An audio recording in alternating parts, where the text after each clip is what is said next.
বিশ্বকাপের দলে জায়গা হয়নি রিঙ্কুর, সঠিক সিদ্ধান্ত, মুখ খুললেন সৌরভ গঙ্গোপাধ্যায়। বিশ্বকাপে ভারতের দল নির্বাচন হয়েছে গত মঙ্গলবার।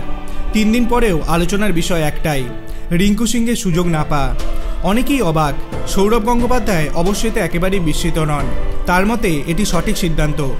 শুক্রবার বেঙ্গল প্রো টি-20 লিগের ট্রফি উন্মোচনের অনুষ্ঠানে আসন্ন টি-20 বিশ্বকাপ নিয়ে নানা প্রশ্নের উত্তর দিয়েছেন সৌরভ।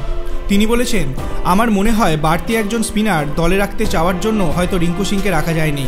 এছাড়া রিঙ্কু তো সবে ক্রিকেট জীবন শুরু করেছে। 4 স্পিনার নিয়ে বিশ্বকাপ খেলতে যাওয়ার সিদ্ধান্ত নিয়েও মুখ খুলেছেন তিনি। তার বক্তব্য, 4 স্পিনার একদম ঠিক আছে। ওয়েস্ট ইন্ডিজে খেলা হবে, ওখানে স্পিনাররা সাহায্য পায়। ওখানকার পিচ একটু মন্থর হয়, বল নিচু হয়ে যায়, মাঠগুলো বড়, স্পিনাররা গুরুত্বপূর্ণ হবে। ভারতের টি-20 দল নিয়ে খুশি প্রাক্তন অধিনায়ক সৌরভ গঙ্গোপাধ্যায়। তার মতে জাতীয় নির্বাচকেরা যথেষ্ট শক্তিশালী দল নির্বাচন করেছেন। ভারতের চ্যাম্পিয়ন হওয়ার যথেষ্ট সুযোগ রয়েছে মনে করছেন সৌরভ। তিনি বলেন, ভারতীয় দল যথেষ্ট শক্তিশালী, প্রতিযোগিতার সেরা দল। ভারত অবশ্যই বিশ্বকাপ জেতার অন্যতম দাবিদার।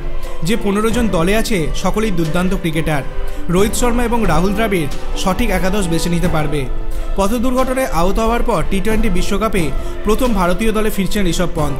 আইপিএল ফ্র্যাঞ্চাইজি দিল্লি ক্যাপিটালসের ডিরেক্টর অফ ক্রিকেট নিজের দলের অধিনায়ককে নিয়ে উচ্ছ্বাসিত। সৌরভ বলেছেন, পন্থ দুর্দান্ত ক্রিকেটার, ওর অবশ্যই বিশ্বকাপ দলে থাকা উচিত। আইপিএলে বিরাট কোহলি স্ট্রাইক রেট নিয়ে প্রশ্ন উঠেছে, সেই বিতর্কেও ঢুকতে চাইলেন না সৌরভ। তার সাফ কথা, এসব কিছু না, কোহলি অনেক বড় মাপের খেলোয়াড়, ঠিকই আছে। টি-20 বিশ্বকাপের জন্য ভারতীয় দলকে শুভেচ্ছা জানিয়েছেন সৌরভ। তার বক্তব্য, পন্থ, রোহিত, কোহলি, শিবম দুবেরা একার হাতেই ম্যাচ জেতাতে পারেন। দল নিয়ে বিতর্কের কিছু দেখছেন না সৌরভ। আপনার কি মনে হয় ভারতীয় টি-20 দল নিয়ে সৌরভ গঙ্গোপাধ্যায়ের অভিমত কতটা যুক্তিসঙ্গত? আপনার অভিমত আপনি কমেন্ট সেকশনে জানাতে পারেন। ভিডিওটি ভালো লাগলে লাইক করবেন, চ্যানেলটিকে সাবস্ক্রাইব করতে ভুলবেন না। ধন্যবাদ।